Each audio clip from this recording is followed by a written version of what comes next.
चूल्हा मिट्टी का, मिट्टी तालाब की, तालाब ठाकुर का, भूख रोटी की, रोटी बाजरे की, बाजार खेत का, खेत ठाकुर का, बैल ठाकुर का, हल ठाकुर का, हल की मूठ पर हथेली अपनी, फसल ठाकुर की, कुआं ठाकुर का, पानी ठाकुर का, खेत खलिहान ठाकुर के, गली मोहल्ले ठाकुर के, फिर अपना क्या, गांव, देश, शहर।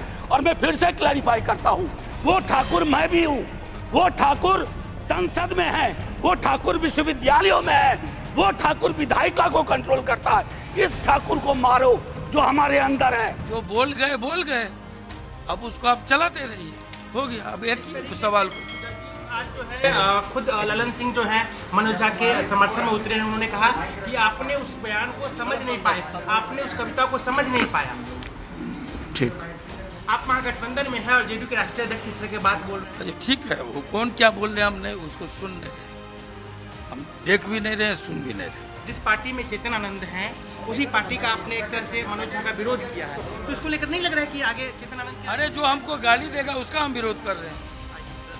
हम किसी पार्टी के विरोध में हैं तो हम किसी जाति के विरोध में हैं। जो हमको गाली देगा, जो समाज को लोकतंत्र के सबसे बड़े मंदिर में बैठ के गाली देगा उसको। जो अपने आप को ठाकुर मानते हैं, चाहे वो कर्पूरी ठाकुर के समाज हो या बाकी समाज हो, उस समाज में जाके जवाब इनको देना पड़ेगा कि ठाकुर को गाली देना कितना महंगा पड़ता है। आने वाले समय में पता चलेगा। मनोज झा को हर हाल में माफी मांगनी चाहिए। ऐसे में मनोज झा है क्या? मनोज झा को ब्राह्मण समाज भी नोटिस नहीं लेता है। वो किसी अपने कर्म के दम पे वहां राज्यसभा नहीं पहुंचे हैं।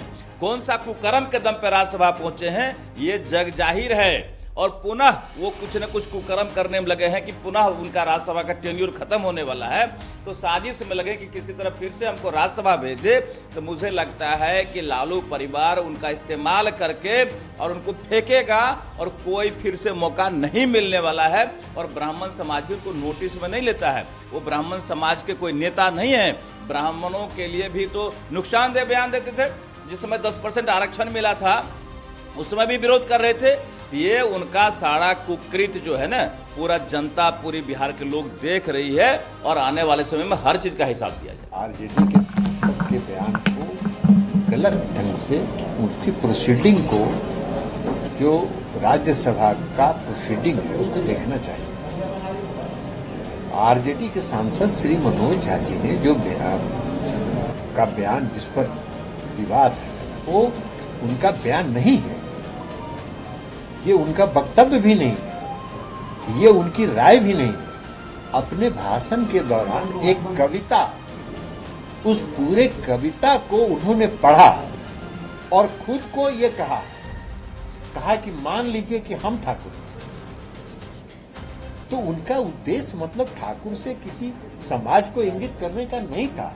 उनके कहने का मतलब था कि वो मालिक जो है, तो उन्होंने तो कहा कि हम अपने आप को ठाकुर मान के चल रहे हैं, आप मान के हो सकते हैं ठाकुर। तो इस तरह से उनके बयान को 7 दिन के बाद उनका बयान पर शुरू हो गया। 7 दिन के बाद कब भाषण हुआ लोकसभा में, राज्यसभा में, तो ये बात तो अभी शुरू हुआ है कल से। ये सब भारतीय जनता पार्टी जो पार्टी है वो कन्फ्यूज का पार्टी।